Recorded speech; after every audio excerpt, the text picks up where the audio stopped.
निषेचन होने के लिए या तो शुक्राणु हम किसी का ले सकते हैं या निषेचन हुआ। निषेचन होने के बाद हमारे पास कितना 8 कोशिका, कितना कितना अगर 8 कोशिका तक का स्थानांतरण हम करते हैं तो वो कहाँ पे करना होगा, बोलो फुलोपियन ट्यूब के अंदर करना पड़ेगा ना। अरे बोल रहे, तो इसका मतलब वो जो जायगोट बना, वो जो युग्मनज बना, हम उसको कहाँ पे ट्रांसफर कर रहे हैं, तो इसको क्या बोला गया, GZIFT। लेकिन मान लो कि फ्लोपियन नलिका में प्रॉब्लम है, फ्लोपियन नालिका में प्रॉब्लम है या ज्यादा संकीर्ण है और निषेचन होने के बाद वो आ नहीं पा रहा है, तो उस कंडीशन में हम उसको एक बार और विभाजन करवाते हैं और विभाजन करने के बाद ये 8 कोशिका से कितना बन जाएगा, 16, या 16 से फिर कितना बन जाएगा, 32। बोलो ये भ्रूण के लिए ब्लास्टोमेट्स पूर्ण से विकसित हुआ। तो अब इसको जो हम ट्रांसफर करेंगे, बोलो फ्लोपियन नलिका में करेंगे कि गर्भाशय में करेंगे, तुम ही लोग बताओ कहाँ करेंगे। हम ही बात जानते हैं कि हम इसको गर्भाशय के अंदर स्थानांतरण करवाएंगे, और जब गर्भाशय के अंदर स्थानांतरण करवाएंगे तब वो क्रिया हमारा क्या कहलाएगा, तब वो कहलाएगा इंट्रायूटेरिन ट्रांसफर। बताओ क्या कहलाएगा, क्या कहलाएगा। यानी हमारे पास जनन स्वास्थ्य का एक लास्ट टॉपिक और सबसे इम्पोर्टेंट टॉपिक इस चैप्टर के अकॉर्डिंग भी है कि एग्जाम के अंदर यहाँ से क्वेश्चन हर साल कुछ ना कुछ आता ही रहता है। और जब हम इस टॉपिक के बारे में बात करते हैं तो हमारे लिए बहुत इम्पोर्टेंट भी है। और टॉपिक जो है वो है हमारा कौन सी, इनफर्टिलिटी, जिसको हम किसके नाम से, बांध्यता के नाम से जानते हैं। जब हम सबसे पहले इस बांध्यता वर्ड के बारे में समझते हैं तो बताया जाता है कि हमारे इस देश के अंदर या विश्व के अंदर अभी के समय में ऐसा बहुत ज़्यादा पेरेंट्स या दंपति है जो कि बच्चे को जन्म नहीं दे पा रहे हैं। बच्चे को जन्म देने में वो कहीं ना कहीं असहज महसूस करता है, कहीं ना कहीं उसका बॉडी जो है उस चीज़ के लिए वो पूरा का पूरा तैयार नहीं हो पा रहा है, या कुछ ऐसे विशेष टाइप की प्रॉब्लम उसके अंदर हमें देखने को मिल सकता है। और हमारे इस देश के अंदर या दुनिया के अंदर बहुत ऐसे जो पेरेंट्स है वो बच्चे के लिए कहीं ना कहीं तरसते रहते हैं, और उसी को पूरा करने के लिए एक अलग से उपाय आजकल इजाद किया गया है। हम इस बांध्यता को खत्म कर सकते हैं।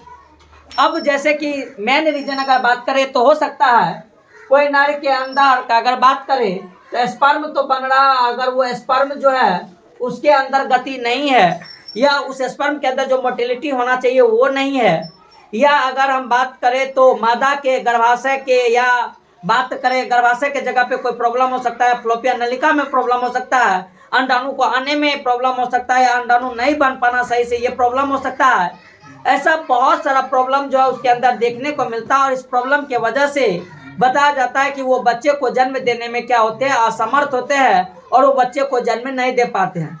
इसलिए कि तुम लोग आजकल के समय में पेपर के फ्रंट पेज पे ही या कहीं कहीं प्रचार सुनता होगा, लिखल रहता है कौन सी, कि IVF टेक्निक से बच्चा को पैदा कीजिए, निसंपत्ति दंपति संतान पैदा कीजिए। ऐसा बहुत सारा चीज़ हम लोग कहीं ना कहीं एडवर्टाइजमेंट के थ्रू सुनते हैं, जिसमें ये बताया जाता है कि अगर कोई बच्चे को जन्म देने में असक्षम है तो वो किस रूप से इस टेक्निक का उपयोग करके इस चीज़ का लाभ उठा सकता है और अपनी ज़िंदगी में वो भी खुशहाल बच्चा पैदा कर सकता है। जब इसके अंदर हम बात करते हैं तो थोड़ा सा पहले पढ़ लेते हैं कि क्या बोला गया कि बांध्यता के बारे में चर्चा किए बिना जनन स्वास्थ्य हमारा ये चैप्टर क्या रह जाएगा, अधूरी रह जाएगा। भारत सहित पूरे दुनिया में बहुत ऐसे दंपति है जो इस इनफर्टिलिटी, इस बांधे का शिकारी है, अर्थात वो अपने उन्मुक्त या असुरक्षित यानी अपनी इच्छा के अकॉर्डिंग भी या असुरक्षित सहवास भी करता है, यानी संभोग भी करता है, तो उसके बावजूद भी वे जो होते हैं वो बच्चा पैदा करने में क्या हो जाते हैं, असमर्थ हो जाते हैं, यानी वो बच्चे को जन्म नहीं दे पा रहे हैं। इसके अनेक कारण हो सकते हैं उस दंपति के अंदर, जिसके अंदर पहला कारक जो हमारा है वो है शारीरिक क्रिया, यानी हो सकता है उसकी शारीरिक गतिविधि सही ना हो, उसके कारण जन्मजात उसके अंदर कोई रोग हो, उसके कारण रोग जन्य हो, उसके कारण अशोधिक मेडिसिन का इफेक्ट हो, उसके कारण उसके अंदर इम्यूनिटी सिस्टम कमजोर हो, उसके कारण, और यहाँ तक कि अगर साइकोलॉजिकल इफेक्ट है, मानसिक मनोवैज्ञानिक कमजोरी है, तो उसके कारण भी वो इस चीज को करने में क्या रहती है, असमर्थ रहती है। डर लगना, अपने अंदर लगना कि हमसे ये चीज हो नहीं पाएगा, मन के अंदर इस टाइप की बेचैनी आ जाना इस चीज को होने के लिए नहीं देता। ऐसा बहुत सारा कारण हो सकता है। भारतवर्ष में प्रायः दंपतियों में बच्चा ना होने का दोष ज्यादातर किसको दिया जाता है, जबकि ऐसा नहीं होता है। ये पुरुष के लिए भी उतना ही ज्यादा दोष हो सकता है जितना कि स्त्री को हम देते आ रहे हैं, जबकि ऐसा नहीं होता है। यह समस्या पुरुष साथी में भी क्या कर हो सकता है। विशेष स्वास्थ्य सेवा इकाइयां यानी इनफर्टिलिटी क्लिनिकल आदि के द्वारा नैतिक जांच यानी डायग्नोसिस के थ्रू, किसके थ्रू, जिसके अंदर हम नर और नारी यानी पुरुष और मादा दोनों के ऊपर उसको डायग्नोसिस करवाते हैं कि किसके अंदर क्या प्रॉब्लम हो सकता है। स्पर्म काउंट सही नहीं हो, स्पर्म के अंदर मोटिलिटी नहीं हो, स्पर्म जो है वो जाके वहां पे निषेचन नहीं कर पा रहा हो, इस कंडीशन में दोष किसके अंदर देखा जाएगा, तो पुरुष के अंदर देखने को मिल सकता है। और ये दोष भी होना आजकल बहुत कॉमन बात है। उस जांच के सहायक से हो सकती है और उनमें कुछ विकारों का उपचार करके उस दंपतियों को बच्चा पैदा करने में मदद कर सकती है। लेकिन इस डायग्नोसिस के बावजूद भी वो बच्चे को जन्म नहीं दे पा रहा है, तो ऐसे दोषों को ठीक करना संभव नहीं है। वहाँ कुछ एक विशेष तकनीक के द्वारा उनके बच्चा को पैदा करने में मदद की जा सकती है। और इन तकनीक को सहायक जनन प्रौद्योगिकियां यानी ART असिस्टेड रिप्रोडक्टिव टेक्नोलॉजी के थ्रू, कौन सी के थ्रू हम इसके बारे में जानते हैं। जैसे आओ हम इसके बारे में यहाँ पर देखते हैं। बताया जाता है कि वंध्यता अगर किसी भी दंपति के अंदर है तो उसको 2 विधि के द्वारा, कितना विधि के द्वारा, उसके अंदर बच्चे यानी संतति का उत्पन्न करवाया जा सकता है। वंध्यता का मतलब हुआ साधारण क्रिया विधि के द्वारा, साधारण सहवास के द्वारा बच्चे का उत्पत्ति न कर पाना वंध्यता कहलाता है, जो कि पुरुष और मादा दोनों के अंदर हमें देखने को मिलती है। जब इस इनफर्टिलिटी के बारे में बात करते हैं तो इस इनफर्टिलिटी को किस टेक्निक के द्वारा, ART के द्वारा, किसके द्वारा, जिसका मतलब होता है असिस्टेड रिप्रोडक्टिव टेक्नोलॉजी, यानी इसके अंदर किसी न किसी टेक्नोलॉजी का, किसी न किसी एक नए मेथड का उपयोग करते हुए हम उसके अंदर उसके सहायता से हम उसको बच्चे पैदा करने में क्या करें, योगदान दे सकते हैं। और इसके लिए हमारे पास जो टेक्नोलॉजी है वो है 2 प्रकार का, एक है इन विवो और है in vitro.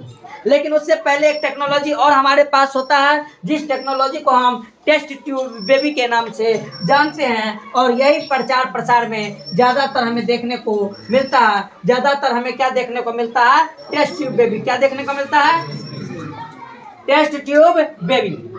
Test tube baby कार्यक्रम के नाम से जो ये जाना जाता है, इस टेस्ट ट्यूब बेबी का मतलब भी क्या होता है कि देखो, पहले तो हमारे पास जो टेक्निक है वो 2 टेक्निक है। एक है इन विवो वाला टेक्निक और एक जो टेक्निक है वो हमारे पास है इन विट्रो वाला टेक्निक। एक जो टेक्निक है वो कौन सा है, और एक जो है वो इन विवो वाला टेक्निक के अंदर निषेचन जब भी होगा वो मादा के अंदर होगा, निषेचन जब भी होगा वो। और इन विट्रो वाला टेक्नोलॉजी के अंदर निषेचन जब भी होगा तो वो मादा के शरीर से बाहर, मादा के शरीर से। अब इससे एक और बात समझ में आती है। बात ये समझ में आती है कि अगर हम इन विवो का बात करें, इन विवो का, तो हो सकता है कि ये पुरुष में प्रॉब्लम हो। किसमें प्रॉब्लम हो, किसमें, क्योंकि निषेचन तो अंदर होगा और निषेचन अगर अंदर हो रहा है तो महिला में कम पुरुष में ज्यादा। हो सकता है कि उसका गैमिट जो है यानी नर का जो युग्मक है वो युग्मक सही से कार्य न कर पा रहा हो। जबकि इन विट्रो का अगर बात करते हैं तो इसके अंदर जो प्रॉब्लम होगा वो प्रॉब्लम किसके अंदर होता है, तो ज्यादातर देखने को कम किसके अंदर, मादा के अंदर। किसके अंदर, किसके अंदर, इन विवो टेक्नोलॉजी के अंदर 3 चीज देखने को मिलता है। एक मिलता है कौन सी, GIFT गिफ्ट, दूसरा जो होता है वो है ICSI। विवो टेक्नोलॉजी के अंदर हमें 3 चीज देखने को मिलता है, GIFT, ICST और AI। इसको हम आई भी यहाँ पे भी कर देंगे तो कोई दिक्कत नहीं है, इंसेमिनेशन हो जाता है। फिर इन विट्रो के बारे में जब बात करते हैं तो इसके अंदर 2 टेक्निक आता है, एक आता है जिप्ट और एक आता है IUT। कौन सी, इन इधर 2 और इधर 3, ये 5 ऐसा टेक्निक है जिस 5 टेक्निक के द्वारा हम किसी भी दंपति के अंदर क्या करवा सकते हैं, बच्चे को पैदा करवा सकते हैं। लेकिन इस टेक्निक को अफर्ट जो कर पाएगा वो आम इंसान नहीं करता। इसके लिए पैसा वाला इंसान होना बहुत ज़्यादा जरूरी है, तब जाके वो दंपति इस टाइप से बच्चे को क्या करते हैं, जन्म देने का काम करते हैं। कौन कौन टेक्निक के द्वारा, GIFT के द्वारा, ICSI के द्वारा, AI के द्वारा, GIFT के द्वारा, और ये सब किसके अंतर्गत आता है, ART के अंदर। किसके अंदर, किसके अंदर, जिसका मतलब होता है असिस्टेड रिप्रोडक्टिव टेक्नोलॉजी। क्या है, टेक्नोलॉजी। जब आओ इसके अंदर बात करते हैं तो हमारे पास पहले है कौन सा, IVF, जिसका मतलब होता है इन विट्रो फर्टिलाइजेशन, अर्थात शरीर से बाहर लगभग शरीर के भीतर जैसी स्थितियों में निषेचन। यही चीज है पकड़ने वाला। जब हम किसके बारे में बात किए, IVF के बारे में, तो बोले IVF के अंदर कौन सी के अंदर, किसके अंदर, IVF के अंदर बताया क्या गया, in vitro fertilization. In vitro fertilization, कौन फर्टिलाइजेशन, इन विट्रो। यहाँ पे IF है, इसके अंदर क्या बोला गया कि निषेचन बोले थे ना, बाहर होता है शरीर के, लेकिन शरीर जैसा संरचना को तैयार करके, निषेचन शरीर के बाहर, लेकिन शरीर जैसा वातावरण को तैयार करके।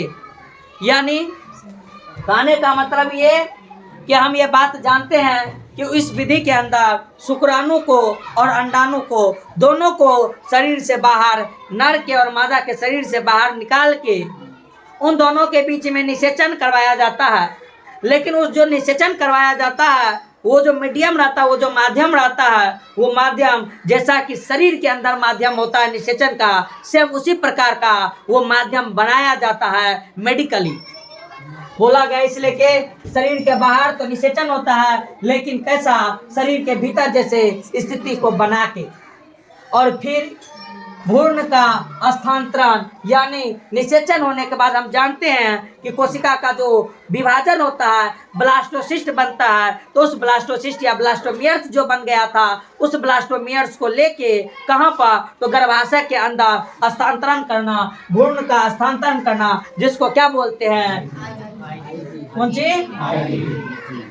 IT ना, ET है, कौन सी है ये, एम्ब्रियो ट्रांसफर। कौन सी है ये, एम्ब्रियो ट्रांसफर। एक ऐसी उपाय हो सकता है इस विधि में, जिसे लोकप्रिय रूप से हम इस विधि को किसके नाम से जानते हैं, टेस्ट ट्यूब बेबी के नाम से। किसके नाम से, किसके नाम से, सबसे पहले ब्राउनी नाम का 1976 के अंदर एक बच्चा जन्म लिया था। कौन, ब्राउनी नाम का, कहाँ पे, इंग्लैंड के अंदर। सबसे पहले लंदन के अंदर एक बच्चा जन्म लिया था जिसका नाम ब्राउनी रखा गया, वो एक टेस्ट ट्यूब बेबी है। हमारे भारत के अंदर भी पश्चिम बंगाल के अंदर एक कनुप्रिया नाम की लड़की को टेस्ट ट्यूब बेबी के रूप में सबसे पहले जन्म देने का काम किया गया था। और बताया जाता है कि ये टेस्ट ट्यूब बेबी अभी के दौर में बहुत ज़्यादा सफल है। जिस टेस्ट ट्यूब बेबी के अंदर यानी एक ट्यूब जैसी रचना के अकॉर्डिंग माध्यम बनाया जाता है, जिस माध्यम के अंदर नर का अंडाणु, नर का शुक्राणु, मादा का अंडाणु दोनों को लेके इस ट्यूब के अंदर एक ऐसा माध्यम, जो माध्यम इस एक मादा के शरीर के अंदर की होती है, सब उस प्रकार के माध्यम के अंदर दोनों यानी शुक्राणु और अंडाणु को निषेचन करवा के भ्रूण का वृद्धि करवाता है। यानी हम जानते हैं कि निषेचन के उपरांत युग्मनज बनता है। युग्मनज का विभाजन होने के बाद भ्रूण का निर्माण होगा। भ्रूण का निर्माण होने के बाद वो ब्लास्टोमियर्स बनता है, और उस ब्लास्टोमियर्स यानी एम्ब्रियो को उस भ्रूण को क्या किया जाता है, ट्रांसफर किया जाता है मेडिकली, तो हम उसको एम्ब्रियो ट्रांसफर बोलते हैं। और यही टेक्निक हमारा क्या कहलाता है, टेस्ट ट्यूब बेबी। इसमें प्रयोगशाला में पत्नी का या दाता, पत्नी अगर अंडाणु देने में असमर्थ है तो किसी और औरत के अंडाणु को लेके स्त्री के अंडे से उस पति अथवा दाता पुरुष से प्राप्त किए शुक्राणु को एकत्र करके प्रयोगशाला में अनुरूपी परिस्थितियों में हम क्या बनाने का काम करते हैं, इस युग्मनज या इस प्रारंभिक भ्रूण जो 8 ब्लास्टोमियर्स 8 कोशिका का ब्लास्टोमियर तक हम उसको कहाँ पर फलोपियन नलिका में स्थानांतरित करते हैं, स्थानांतरित किया जाता है, जिसे ये युग्मनज को हम अंतः डिंब वाहिनी फलोपियन स्थानांतरण यानी फलोपियन स्थानांतरण अर्थात जायगोट इंट्राफलोपियन GIFT के नाम से क्या करते हैं, जानते हैं। लेकिन समझने वाला बात यहाँ पर यह है कि मान लो कि इस टेक्निक के अंदर क्या बोला गया है कि हमारे पास नर है और हमारे पास क्या है, मादा, या यहाँ पर क्या लिखा है, दाता। इसको समझना जरूरी है, जिसको हम किसके नाम से जानते हैं, डोनर के नाम से। क्या बोला गया कि नर के अंदर मान लो कि शुक्राणु तो बन रहा है, नर के अंदर शुक्राणु बन रहा है, या अगर बात करें मादा के अंदर भी अंडाणु क्या हो रहा है, बन रहा है। लेकिन दोनों के अंदर बन रहा है, तो दोनों के अंदर बन रहा है तो फिर निषेचन आंतरिक होता तो भी कोई दिक्कत नहीं था। क्या बोल रहा है, नर के अंदर अगर शुक्राणु नहीं बनता है, नर के अंदर शुक्राणु, तो किसी डोनर से, हमारे पास आजकल स्पर्म बैंक है ना, जिसमें अलग अलग इंसान का स्पर्म को कलेक्ट करके रखा जाता है, और जो नर स्पर्म नहीं बना पा रहा है, या जो नर का स्पर्म के अंदर मोर्टेलिटी या स्पर्म के अंदर ऐसा कहीं ना कहीं गुण का कमी है कि वो बच्चे को जन्म देने में, निषेचन में असमर्थ हो, तो उस कंडीशन में किसी दूसरे यानी किसी डोनर से स्पर्म को क्या किया जाता है, लिया जाता है, और उस नर के जो मादा है यानी उसके जो पत्नी है, उस पत्नी के अंडाणु के साथ क्या कर दिया जाएगा, निषेचन। लेकिन नर का शुक्राणु तो बन रहा है और मादा के अंडाणु में अगर प्रॉब्लम है और निषेचन होने में असमर्थ है, तो अंडाणु किसी और दाता का लेके और तब जाके क्या कर सकते हैं, निषेचित कर सकते हैं। यानी नर के अंडाणु बनने में प्रॉब्लम, नर का शुक्राणु बनने में प्रॉब्लम, या मादा का अंडाणु बनने में प्रॉब्लम के कंडीशन में भी हम इस टेक्निक का उपयोग करते हैं। यानी नर जो है वो शुक्राणु बनाने में असमर्थ है, या मादा अंडाणु बनाने में, तो किसी और से लेके हम क्या करते हैं, निषेचन करवाते हैं, और निषेचन करवाने के बाद वो जो जायगोट बनता है, जायगोट के बाद जो ब्लास्टोमियर्स बनता है, उस ब्लास्टोमियर्स को या तो हम कहाँ पे, फलोपियन नलिका में, कौन सी, जब निषेचन करवा के हम कहाँ पर भेज रहे हैं, फलोपियन नलिका में, क्या करके, निषेचन तो हो गया, वो जो बना ब्लास्टोमियर्स, उस ब्लास्टोमियर्स को अब सीधा कहाँ ट्रांसफर कर रहे हैं, कहाँ कर रहे हैं, तो बोलो बात समझ में आया कि नहीं आया। लेकिन दोनों कंडीशन में निषेचन कहाँ हुआ, बोला, निषेचन कहाँ हुआ था, शरीर के हुआ कि नहीं हुआ, और एगो जो कहला वो जिप्ट कहला, और एगो जो कहला वो IUT कहला। बोलो ये टेक्निक समझ में आया कि नहीं आया, आया, जो किसके अंतर्गत आता है, इन विट्रो, और इसी के अंतर्गत आता है फ्लोपियन ट्यूब। कौन वाला, बोलो बात समझ में आया। आगे देखो यहाँ पर वही चीज लिखा हुआ है कि जो 8 गुण ब्लास्टोमियर से अधिक का होता है, तो हम उसके परिवर्तन हेतु कहाँ पे ट्रांसफर कर रहे हैं, गर्भाशय में कर रहे हैं, और जब गर्भाशय में कर रहे हैं तो इसको हम किसके नाम से जानते हैं, किसके नाम से। जिन स्त्रियों में गर्भधारण की समस्या रहती है, उनकी सहायता के लिए हम उसके अंदर एक निषेचन करते हैं, जिसको बोलते हैं जीवे निषेचन, इंग्लिश में बोले इन विवो फर्टिलाइजेशन। क्या बोलते हैं, इसमें स्त्रियों का किस चीज में समस्या है, तो क्या बताया गया है कि स्त्री के भीतर ही युग्मकों का क्या होता है, समय, यानी निषेचन बोलो शरीर के अंदर होगा कि नहीं होगा, और बनने वाले भ्रूणों को भी स्थानांतरण के लिए प्रयोग में लाया जा सकता है। ऐसे मामले में जहां स्त्री अंडाणु उत्पन्न नहीं कर सकती है, लेकिन जो निषेचन और भ्रूण के परिवर्धन के लिए उपयुक्त वातावरण प्रदान तो कर सकती है। सिर्फ क्या बोला गया कि इस कंडीशन में क्या उत्पन्न नहीं होता है, क्या उत्पन्न, और अंडाणु उत्पन्न नहीं होता है, अंडाणु उत्पन्न। तो अगर हम कहीं से अंडाणु लेके उस अंडाणु को उसके शरीर के अंदर ट्रांसफर करें, और वहाँ पे अंडाणु मौजूद रहे फ्लोपियन नलिका में, और फिर सहवास के द्वारा शुक्राणु को उसके अंडाणु तक पहुँचा दिया जाए, तो निषेचन तो हो सकता है। सिर्फ उसका ओवरी के अंदर अंडाणु बनने की समस्या है, क्या है? वो अंडाणु उत्पन्न है, ये अंडाणु उत्पन्न हो रहा था, अंडाणु रिलीज बढ़िया से। तो जब अंडाणु उत्पन्न नहीं होता है तो उस कंडीशन में, जबकि क्या बोला, निषेचन होगा, निषेचन, भ्रूण का परिवर्धन, परिवर्धन मतलब विकास करना, परिवर्धन मतलब, तो क्या बोला गया है, ऐसे मामले में जहाँ स्त्री अंडाणु उत्पन्न नहीं कर सकती लेकिन जो निषेचन और भ्रूण के परिवर्धन के लिए उपयुक्त वातावरण प्रदान कर सकती है, उनके लिए एक अन्य तरीका भी अपनाया जा सकता है। इसमें दाता से अंडाणु लेकर, दाता से यानी वो स्त्री अंडाणु देने में तो क्या ही डोनरेशन लेंगे, अंडाणु लेकर और उन स्त्रियों के कहाँ पे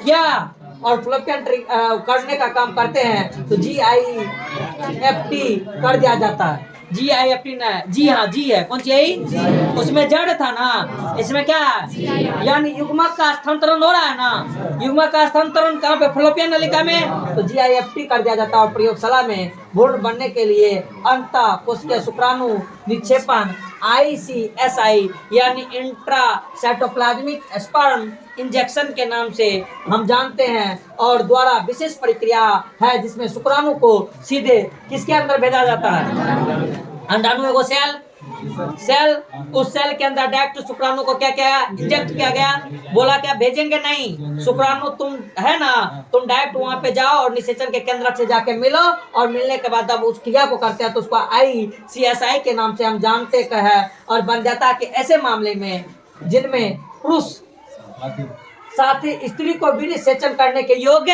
नहीं। क्या बोला गया इस टेक्निक के अंदर, ICSI के अंदर बोला गया कि शुक्राणु तो बनता है लेकिन शुक्राणु को वीर्य सेचन करने की क्षमता उस पुरुष में, तो उस पुरुष का शुक्राणु सीधा उसके शरीर से निकालना है और उस मादा के अंडाणु में डायरेक्ट शुक्राणु को अंदर करना है, तो उसके सेल के अंदर इंजेक्ट कर रहे हैं ना, ICSI कौन सी बोला गया, इंट्रासाइटोप्लाज्मिक स्पर्म इंजेक्शन। ठीक, उस टेक्निक के द्वारा बताया जाता है कि शुक्राणु को सीधे अंडाणु में पहुंचा जाता है, और पुरुष जो होता है इस मामले में वीर्य सेचन करने में सक्षम नहीं होते। या ये भी बोला गया कि इस कंडीशन के अंदर वीर्य तो बनता है लेकिन स्खलित वीर्य में शुक्राणु की संख्या क्या होती है, बहुत कम होती है, तो इस कंडीशन के अंदर ICSI को अपनाया जाता है। ऐसे दोष का निवारण एक और तरीका से आर्टिफिशियल इंसेमिनेशन यानी कृत्रिम वीर्य सेचन तकनीक से भी किया जा सकता है, और इस तकनीक में पति या जो पति अगर नहीं तो किसी दाता के थ्रू, किसी डोनर के थ्रू शुक्राणु को लेकर कृत्रिम रूप से स्त्री के योनि में ट्रांसफर कर दिया जाता है, और उसके बाद वो गर्भाशय में प्रवेश हो जाएगा शुक्राणु, और फिर वो जाके गर्भाशय में वीर्य सेचन IUI यानी उस गर्भाशय के थ्रू जो है उस वीर्य को शुक्राणु को पहुंचाने का काम करता है, तो हम उसको IU इंट्रायूटेरिन ट्रांसफर के नाम से जानते हैं। इंट्रायूटेरिन इंसेमिनेशन क्या बोला गया, IU का मतलब इंट्रायूटेरिन इंसेमिनेशन यानी शुक्राणु को कहां तक पहुंचा दिया गया, गर्भाशय तक पहुंचा दिया गया, और गर्भाशय के बाद फिर वो फॉलोपियन नलिका में जाके निषेचन कर सकता। यद्यपि बहुत सारे विकल्प हमारे पास उपलब्ध है, किंतु इन सभी तकनीकों में विशेषाकृत व्यावसायिक विशेषज्ञों के द्वारा यानी कॉमर्शियली रूप से जो डॉक्टर इस सब के अंदर यूज करते हैं, क्रिया हेतु अति उच्च परिशुद्धतापूर्ण संचालन यानी इसको बहुत बेहतर ढंग से हैंडल करना पड़ता है। बहुत ज़्यादा जो मेडिकल के कंसल्ट में उस पेशेंट को रखा जाता है, और ये आवश्यकता होती है, और ये बहुत महंगी भी होती है। इसलिए पूरे देश में फिलहाल ये सुविधा केवल हमारे कुछ शहरों में उपलब्ध है। स्पष्ट है कि इनके लाभ केवल कुछ सीमित लोगों के वहन कर सकते हैं, और इन उपायों को अपनाने में हमारा एक भावनात्मक, हमारा धार्मिक तथा सामाजिक घटक भी हमारे लिए काफ़ी निरोधक होता है। हम इस टेक्निक को नहीं अपनाना चाहते हैं, हमें लगता है ये हमारे धर्म के खिलाफ है, हमें लगता है कि ये हमारे लिए सही नहीं है, ऐसा बहुत सारी चीज़ें समस्याएं उत्पन्न होती है। और इन सभी प्रक्रियाओं का निषेचन होने के लिए या तो शुक्राणु हम किसी का ले सकते हैं, या निषेचन हुआ निषेचन होने के बाद हमारे पास कितना 8 कोशिका, कितना कितना अगर 8 कोशिका तक का स्थानांतरण हम करते हैं तो वो कहाँ पे करना होगा? बोलो, फॉलोपियन ट्यूब के अंदर करना पड़ेगा ना? अरे बोल रे। तो इसका मतलब वो जो जायगोट बना, वो जो युग्मनज बना, हम उसको कहाँ पे ट्रांसफर कर रहे हैं? तो इसको क्या बोला गया? ZIFT। लेकिन मान लो कि फ्लोपियन नलिका में प्रॉब्लम है, फ्लोपियन नालिका में प्रॉब्लम है या ज्यादा संकीर्ण है और निषेचन होने के बाद वो आ नहीं पा रहा है, तो उस कंडीशन में हम उसको एक बार और विभाजन करवाते हैं और विभाजन करने के बाद ये 8 कोशिका से कितना बन जाएगा? 16, या 16 से फिर कितना बन जाएगा? 32। बोलो, ये भ्रूण के लिए ब्लास्टोमेट्स पूर्ण रूप से विकसित हुआ। तो अब इसको जो हम ट्रांसफर करेंगे, बोलो फ्लोपियन नलिका में करेंगे कि गर्भाशय में करेंगे? तुम ही लोग बताओ, कहाँ करेंगे? हम ये बात जानते हैं कि हम इसको गर्भाशय के अंदर स्थानांतरण करवाएंगे, और जब गर्भाशय के अंदर स्थानांतरण करवाएंगे तब वो क्रिया हमारा क्या कहलाएगा? तब वो कहलाएगा इंट्रायूटेरिन ट्रांसफर। बताओ क्या कहलाएगा? क्या कहलाएगा? यानी वो जो बना ब्लास्टोमेर्स, उस ब्लास्टोमेर्स को अब सीधा कहाँ ट्रांसफर कर रहे हैं? कहाँ कर रहे हैं? तो बोलो, बात समझ में आया कि नहीं आया? लेकिन दोनों कंडीशन में निषेचन कहाँ हुआ? बोला, निषेचन कहाँ हुआ था? शरीर के हुआ कि नहीं हुआ? और एगो जो कहला वो जिप्ट कहला, और एगो जो कहला वो IUT कहला। बोलो, ये टेक्निक समझ में आया कि नहीं आया? आया। जो किसके अंतर्गत आता है? इन विट्रो, और इसी के अंतर्गत आता है फ्लोपियन ट्यूब। कौन वाला? बोलो, बात समझ में आया? आगे देखो, यहाँ पर वही चीज लिखा हुआ है कि जो 8 बोन ब्लास्टोमेट से अधिक का होता है तो हम उसके परिवर्धन हेतु कहाँ पे ट्रांसफर कर रहे हैं? गर्भाशय में कर रहे हैं। और जब गर्भाशय में कर रहे हैं तो इसको हम किसके नाम से जानते हैं? किसके नाम से? जिन स्त्रियों में गर्भधारण की समस्या रहती है, उनकी सहायता के लिए हम उसके अंदर एक निषेचन करते हैं जिसको बोलते हैं जीवे निषेचन। इंग्लिश में बोले इन विवो फर्टिलाइजेशन। क्या बोलते हैं? इसमें स्त्रियों का किस चीज में समस्या है? तो क्या बताया गया है कि स्त्री के भीतर ही युग्मकों का क्या होता है? यानी निषेचन बोलो शरीर के अंदर होगा कि नहीं होगा? और बनने वाले भ्रूणों को भी स्थानांतरण के लिए प्रयोग में लाया जा सकता है। ऐसे मामले में जहां स्त्री अंडाणु उत्पन्न नहीं कर सकती है, लेकिन जो निषेचन और भ्रूण के परिवर्धन के लिए उपयुक्त वातावरण प्रदान तो कर सकती है। सिर्फ क्या बोला गया कि इस कंडीशन में क्या उत्पन्न नहीं होता है? क्या उत्पन्न? और अंडाणु उत्पन्न नहीं होता है। अंडाणु उत्पन्न, अगर हम कहीं से अंडाणु लेके उस अंडाणु को उसके शरीर के अंदर ट्रांसफर करें और वहाँ पे अंडाणु मौजूद रहे फ्लोपियन नलिका में, और फिर सहवास के द्वारा शुक्राणु को उसके अंडाणु तक पहुँचा दिया जाए तो निषेचन तो हो सकता है। सिर्फ उसका ओवरी के अंदर अंडाणु बनने की समस्या है। क्या है? वो अंडाणु उत्पन्न है, ये अंडाणु उत्पन्न हो रहा था, अंडाणु रिलीज बढ़िया से। तो जब अंडाणु उत्पन्न नहीं होता है तो उस कंडीशन में, जबकि क्या बोला? निषेचन होगा। निषेचन, भ्रूण का परिवर्धन मतलब विकास करना, परिवर्धन मतलब। तो क्या बोला गया है? ऐसे मामले में जहाँ स्त्री अंडाणु उत्पन्न नहीं कर सकती लेकिन जो निषेचन और भ्रूण के परिवर्धन के लिए उपयुक्त वातावरण प्रदान कर सकती है, उनके लिए एक अन्य तरीका भी अपनाया जा सकता है। इसमें दाता से अंडाणु लेकर, दाता से यानी वो स्त्री अंडाणु देने में तो क्या डोनरेशन में लेंगे? अंडाणु लेकर और उन स्त्रियों के कहाँ पे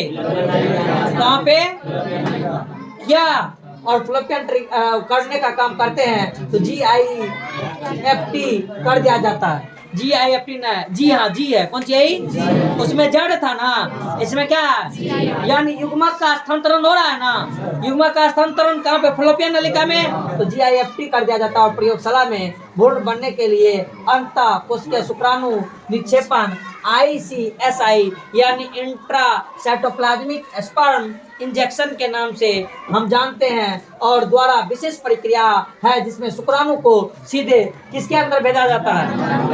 अंडाणु एगो सेल सेल, उस सेल के अंदर डायरेक्ट शुक्राणु को क्या क्या इंजेक्ट किया गया, बोला क्या भेजेंगे नहीं, शुक्राणु तुम है ना, तुम डायरेक्ट वहां पे जाओ और निषेचन के केंद्र से जाके मिलो, और मिलने के बाद जब उस क्रिया को करते हैं तो उसको ICSI के नाम से हम जानते है, और बन जाता है कि ऐसे मामले में जिनमें पुरुष साथ ही स्त्री को भी निषेचन करने के योग्य नहीं। क्या बोला गया इस टेक्निक के अंदर, ICSI के अंदर बोला गया कि शुक्राणु तो बनता है, लेकिन शुक्राणु को वीर्य सेचन करने की क्षमता उस पुरुष में तो उस पुरुष का शुक्राणु सीधा उसके शरीर से निकालना है, और उस मादा के अंडाणु में डायरेक्ट शुक्राणु को अंदर करना है। तो उसके सेल के अंदर इंजेक्ट कर रहे हैं ना, ICSI कौन सी बोला गया, इंट्रासाइटोप्लाज्मिक स्पर्म इंजेक्शन।